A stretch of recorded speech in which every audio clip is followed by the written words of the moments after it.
Hey everyone, welcome back to the show. Today's episode is a special one as I'm sharing a conversation from my appearance on Damian Hoar's podcast, The Finance and Property Survival Guide.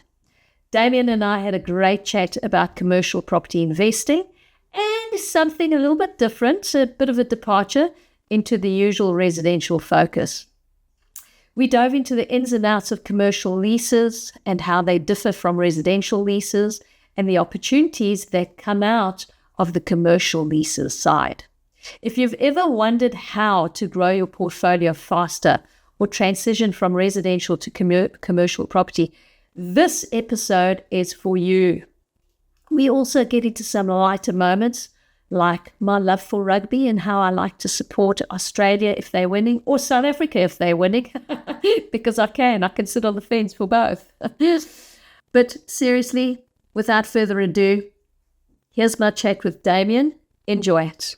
All right, people, welcome back. Hope you're all doing well. She's a return guest on the show. We try to have her on to get her 2 cents on the world of commercial property investing, which is sort of something we don't always get to cover. So, Mish, Daniel, how are you, mate? You well? Hey, really brilliant. Thanks for having me back on the show. It was fun last time, so maybe we can have just as much fun this time.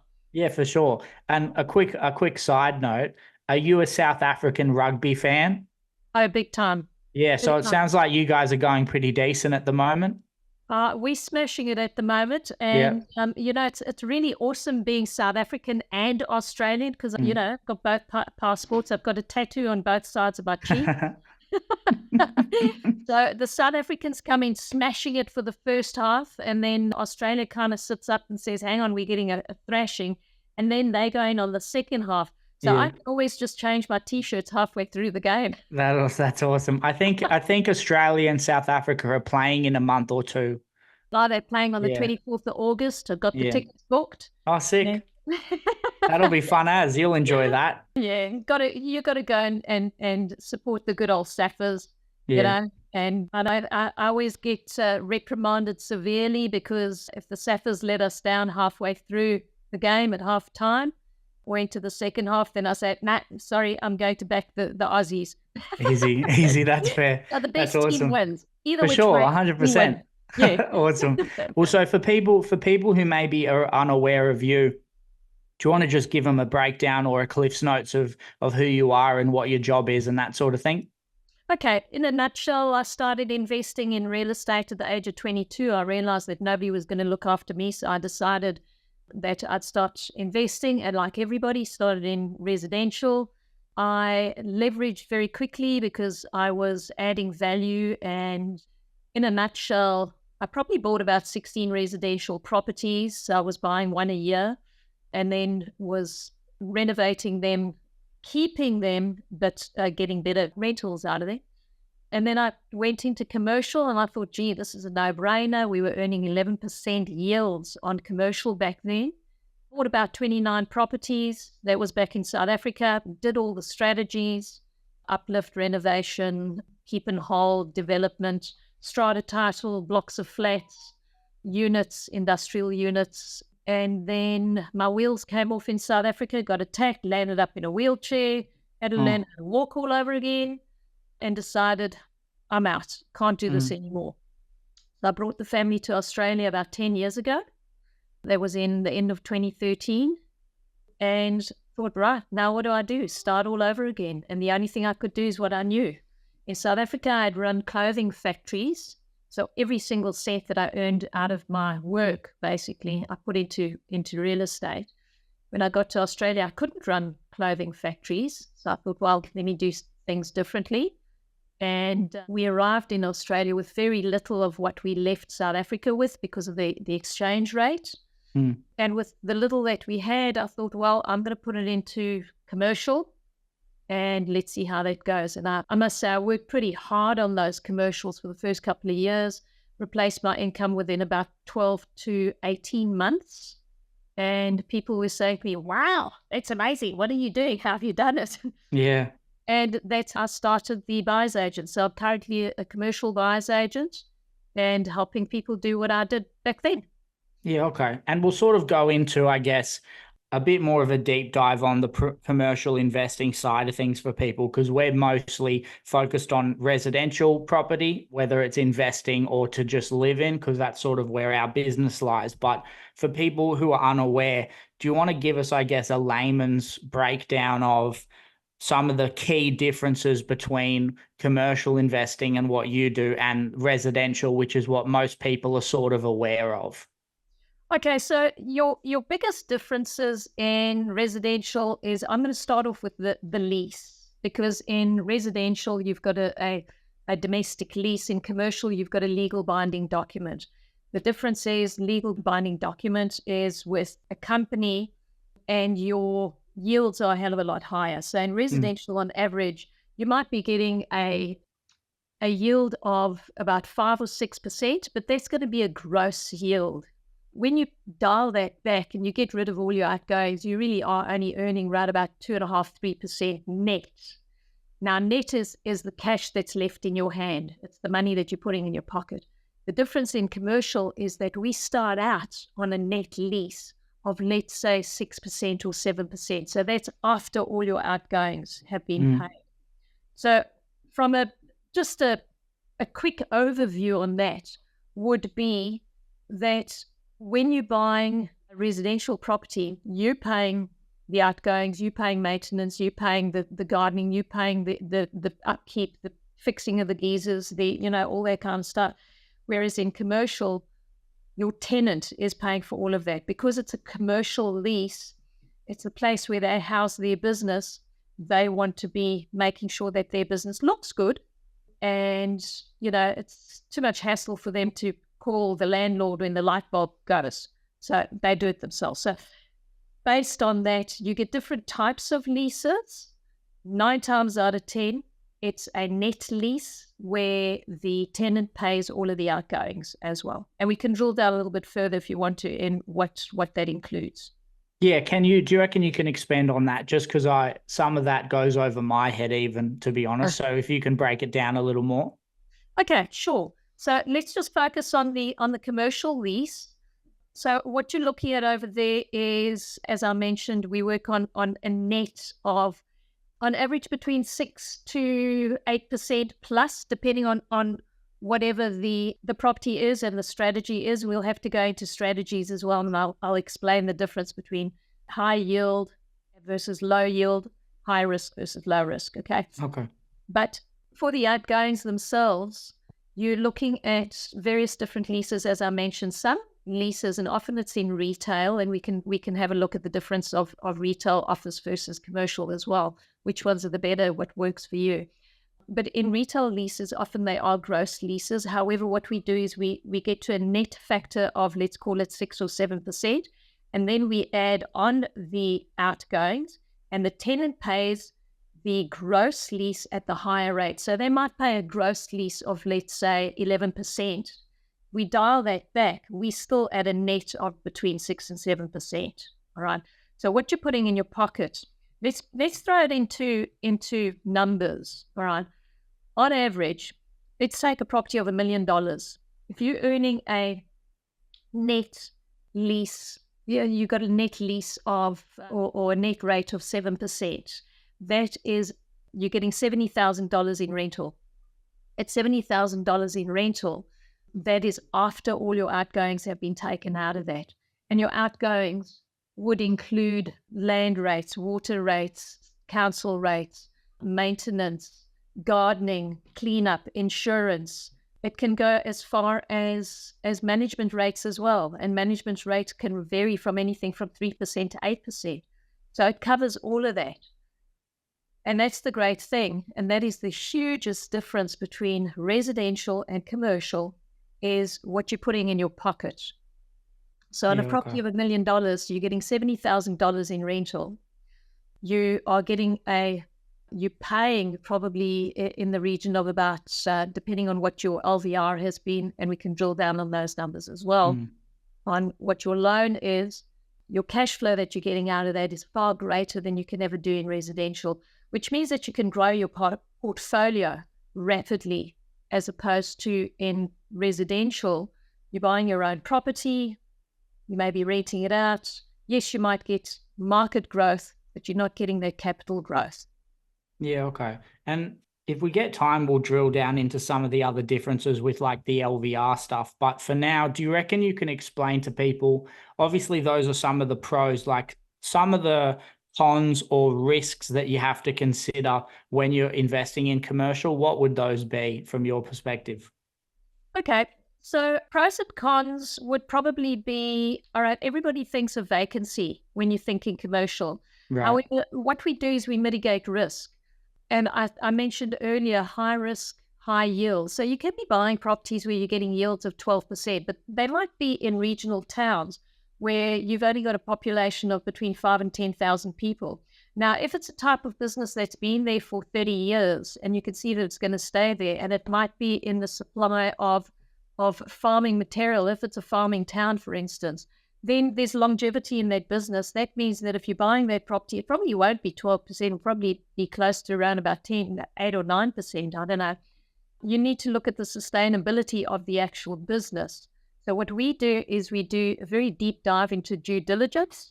We do tenants interviews. We have a look at their ledgers. We have a look at their trading statements sometimes before we actually go into purchasing a property like that. So it's mitigating the risks, all right?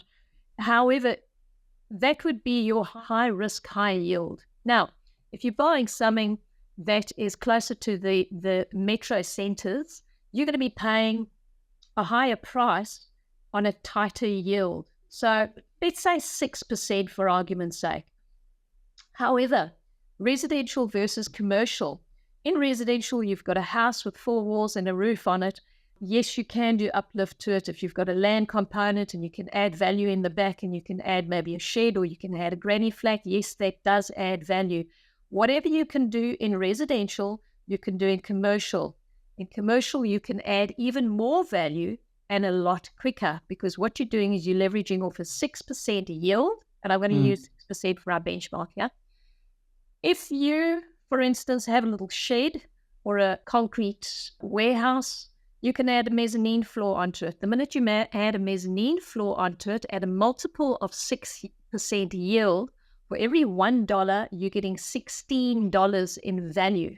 Okay. Let's take, for instance, you put a mezzanine floor in, it's 100 square meters, and you're charging $10 per square meter. Immediately, the value of your property has just gone boom. It's just climbed up. Okay. There are pros and cons around that as well. So mezzanine floors, certification, there's council approvals. However, there are various different ways of doing that too. I don't want to get into the granular. We can do another show on that if people want to know, if they want more detail on it. But your biggest thing in pros and cons is your net versus gross. Commercial, you've got longer leases. You've got fewer maintenance issues. You're still getting the market growth. You've got capital growth. You've got value add, so you can add on values. Even if you're putting a little concrete slab out the back and you're putting a sail over it. We once had an example where a tenant had a little courtyard out the back, and they wanted to use the outside courtyard for sort of alfresco activities. And they asked us to put a sail over the back, and it already had 2 sides, and they wanted a back wall. We added that on, we charged them rental on it, and the value of our property just went poof. The value of commercial property is valued on the rental income versus the value of your residential property is valued on what your median price is. Massive difference. So you can have a property in a median area of, let's say, 800,000, and you've got a commercial property right next door that has got a super high rate. That property would be valued at maybe 2 million. Okay. So there's no median price for commercial versus median price for residential. Okay. Very, very big difference.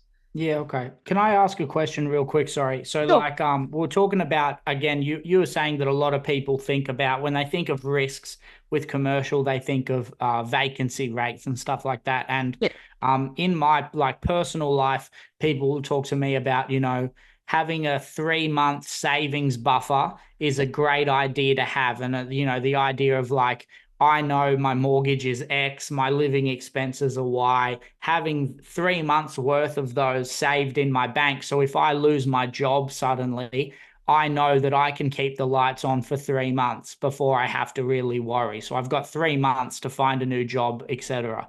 From a commercial perspective, is that something you might consider where you're going to buy a commercial property and you're planning ahead of time as a risk mitigation strategy to have, the mortgage cost of holding that commercial property, say 3 months worth, or depending on, like, I hear people throw around, the average vacancy rate of months for a residential tenant might be 3 months. But But then for our commercial, it could be 6 to 12. Do you guys consider that sort of thing when you're going to buy a property for a client, that there's a possibility that this place will be empty for 6 months, and if you want to hold this property, you need to make sure you can pay the mortgage on it for 6 months if it's running empty? Like, are those things you think about, or is your goal to just never buy a property that's going to be vacant that long? Do you know what I'm saying? yeah, look, it's a little bit of how long's a piece of string, but yes, we Okay. do. We run those numbers. So there are a couple of things in what you've asked over there. The first thing is we do the buffer. So let's talk the bond firstly. So when you put in commercial tenant in, you want a cash bond. So I always push for a 3-month cash bond. What we also ask for is a bank guarantee. People often offer a personal guarantee. I don't like personal guarantee because sometimes the owner of the business is high risk. They don't own anything. So you don't want a personal guarantee. You want a bank guarantee, minimum 3 months. Okay. So that's two areas that you have for that. The other thing is we look at vacancy rates in that area. It's one of the things that we do in due diligence is we look at the vacancy rate and we say, oh, okay, the vacancy rate is maybe 40%.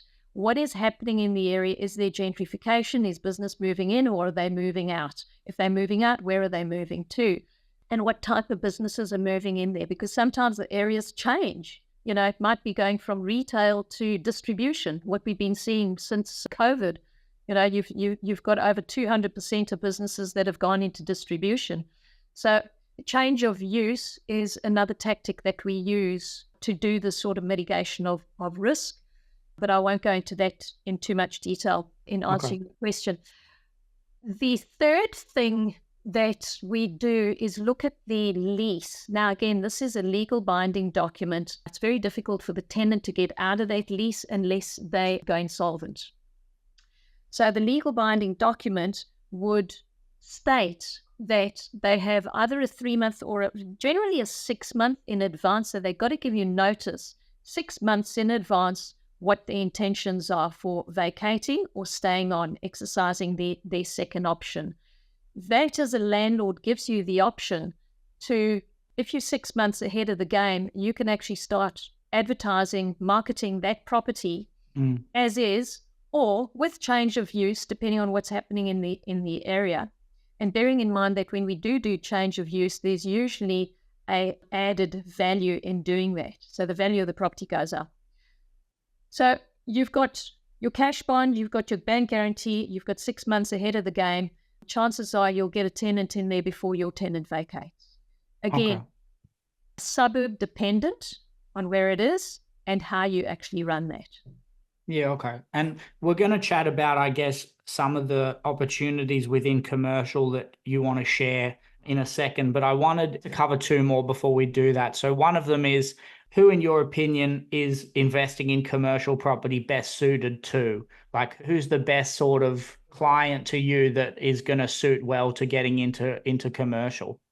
Well, the best client to me would be somebody that's got a pile of equity. So somebody who's sitting on equity, it's burning in the bank. They don't know what to do with it. They've sold their business, or they've inherited or divorced, or whatever the case is.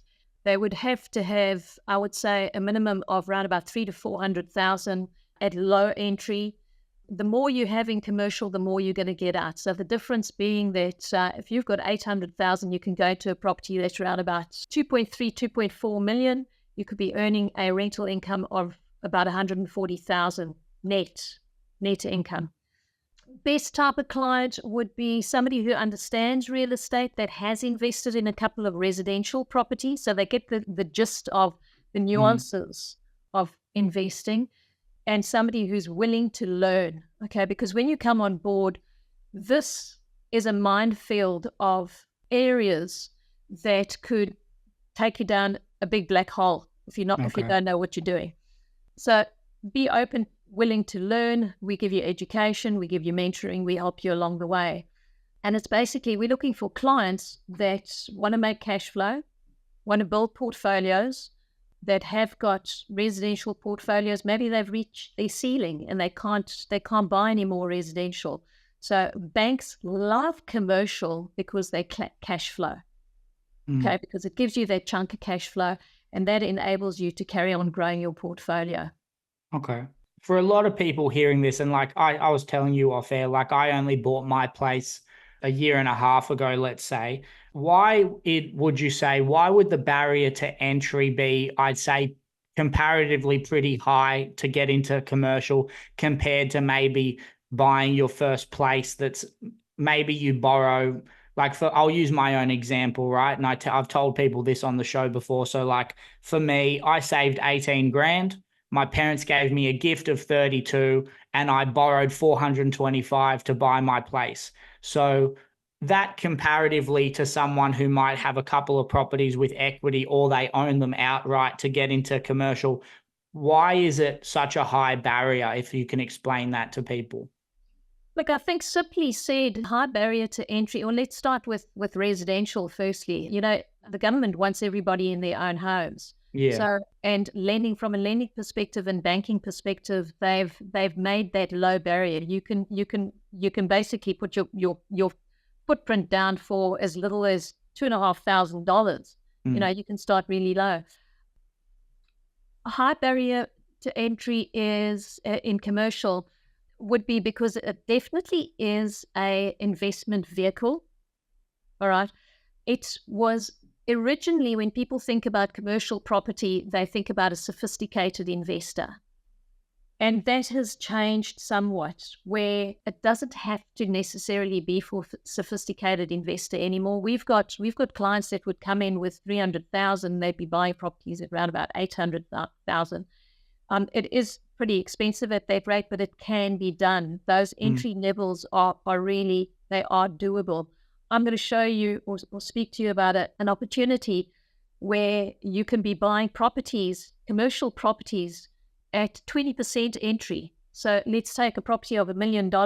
You need 200,000, and you can be yielding 8% from day one. So this is a new little strategy that we're busy working on at the moment, that is accessible to everybody and anybody. These are great assets with a 3-year lease or a 5-year lease on it, and that's going to be spitting out, let's say at $1 million, you need 200,000. That's going to be spitting out $80,000 in cash flow in rental income. Even if you are lending 80% and you're paying 6.8%, 6.6%, it's still going to be positive cash flow in the region of about $25,000. You know, so why wouldn't you do that? Why wouldn't you be buying that sort of property? And let's just dial it back, Damian. In your instance, for instance, if you could afford those properties that I'm talking about, would probably start in the region of around about 600,000 or 700,000. So your entry level is at 20% is quite a lot less. I don't know all the numbers off the top of my head there. That's okay. But, you know, if you're buying one or two of those properties and you cash flowing your portfolio and then go out and buy your residential property, all right, your residential property, yes, you're going to get market growth out of it. Yes, you can add value to it. But if you're not adding value to it and getting your rental income straight away, if you're not renting out rooms, you know, you're not going to be getting that rental straight away. Whereas in commercial, you're getting that cash flow. You can be accumulating the cash flow, do whatever you want with it. You know, buy a yacht, buy a sports car, buy another home, buy more commercial property. We always, in our strategies that we work with our clients, we say buy as many properties as you can, build up your cash flow. Don't spend that cash flow on things you want. Spend that cash flow on commercial properties until those commercial properties can pay for your lifestyle. Might take 2-3 years. I've got a client who did that with me, bought 4 properties in 1 year, and within 1 year, he was living the lifestyle of a dream. Yeah, okay. So it depends where you come in and where your head's at and what you're prepared to do. Yeah, okay. Okay. That's fair. That's the strategy. Yeah. And the last one before we sort of chat through what you wanted to talk about in terms of the opportunity you're trying to you're developing right now. Yeah. There isn't a complete, like, really distinct connection between the RBA rate rises and how property, like residential prices, change. There is a relationship between them, but there's obviously a lot of other factors that can affect price movements in a market for residential. I feel like that's a fair thing to say. Like, there's a connection, but it's nuanced, right? Yes. So yes. From a commercial sense, like, does what the RBA is doing to change the cash rate affect the commercial property market that much? It's affecting real estate on a whole. So whatever the RBA is doing, it's affecting your interest rate on a whole. What I can say is if you're leveraging 100%, those people who are leveraging 100%, if they're not getting a property that's positive from day one, then they tend to slow down. So the market is cooled just a little bit. The minute that interest rate comes back, the market's going to go ballistic. But what's happened is we expected the market to slow down and go down. But in actual fact, what's happened is a lot of people are sitting on a pile of cash since COVID because they couldn't be traveling, they couldn't be spending, they weren't buying as much as what they were. And that's what caused that huge spike in real estate at that stage, is because there was so much cash in the market. Everybody was just playing it into real estate, and that's why it went crazy. But that's still floating around. So there's still a lot of pressure on commercial. The market moves at pretty much the same rate as residential. Okay. So the pressure is on just as much as what there is in residential. With regards shortage, so there's a shortage of housing. We all know that. There's a shortage of housing. And on the back of that, there's actually a shortage of industrial properties as well. Right. As the cycle has changed, there's been a greater demand for buying online, for industrial properties, for click and collect, for distribution. So a lot of that has kind of trailed through to the commercial market, which is a good thing. Yeah, okay. Yeah, right. All right. Well, did you want to let people know, I guess, we talked off air about sort of an opportunity to get into commercial at, I guess, a lower base with this 20% sort of level. So do you want to sort of take people through that? Okay, so it's quite different. It's very new. What we're doing is it's a commercial loan on a residential property. Okay, so it works very differently. These are commercial leases that are put onto residential properties. The commercial lease would come from the tenant, who's a commercial tenant, who's willing to pay 8% on that commercial property or on that residential property with a commercial loan for a period of between 3 to 5 years. Sometimes it goes over to 6 and 7 years. So what that is, and there's a range of those properties in terms of pricing that would be anything between, I'd say, I'm going to say 700,000 conservatively. We're busy working with lenders at the moment to give 20%, 80% loan. So your LVR would be 80%. So it's kind of between your residential and your commercial, because your average commercial loan would be 65%. So you've got to chuck 35% in. So that's your barrier of entry. This is a little bit softer. So we're working with the lenders at the moment. They've gone up to 80% to allow more investors to come into the space. At 80%, you needing to cough in that 20%. I mentioned your rate would be around about between 6.6, 6.8%. So your net income's about 80,000, and your cash flow would be around about 25,000. Those are sort of round figures. Those properties would go right up to 2.5 million. The opportunity is that you can sell that property after that period, And the bonus of that is they're in gentrifying areas. So they're in areas where there's a lot of development that's going on. There's a lot of infrastructure that's being built into those areas. There's a lot of demand in those areas. So what you're getting is you're getting cash flow while you're getting market growth, while you're getting gentrification. So the value of you buying your property at whatever the market value is right now, you're getting that cash flow. And within 5 years, your property is going to have increased in value and you have the opportunity to sell it off. So the tenancy lease would terminate after those 5 years. You have the choice whether you want to keep that property and revert to a residential loan on that property or sell it off and do it again. So it's a rinse and repeat cycle that we can do over and over again. Okay. One of the things you said at the start, and I'm just so I'm clear on sort of the prospect of this, I think you said a commercial tenant in a residential property. So what is the idea behind that? Like, is it a commercial tenant running like, how does that work? I'm just not sure. Oh, mate. Yeah, now you're asking me for the secret sauce. You're gonna have to book a strategy call with me to find out exactly what that is. Okay. Yeah, okay, I guess. Yeah, that bit's confusing, that's all. But yeah, that's fine. It's the little fine line between the nuances that most people don't know about between commercial and residential.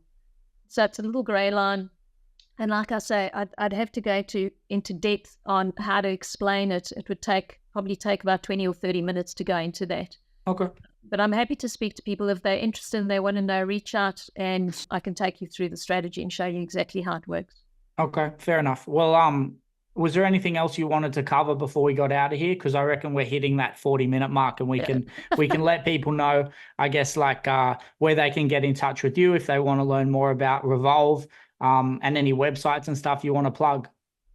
Yeah, so go to revolvecommercial.com.au. I am busy running. I've just launched, in fact, my due diligence book. It's version 1. We're already working on version 2 because due diligence in commercial never, ever stops. It's a never-ending topic. So we're busy working on version 2. The reason why I've launched a due diligence book is because there are a lot of books out there on commercial real estate. For me, due diligence in commercial is a massive topic, and it's the area that everybody is going to make mistakes.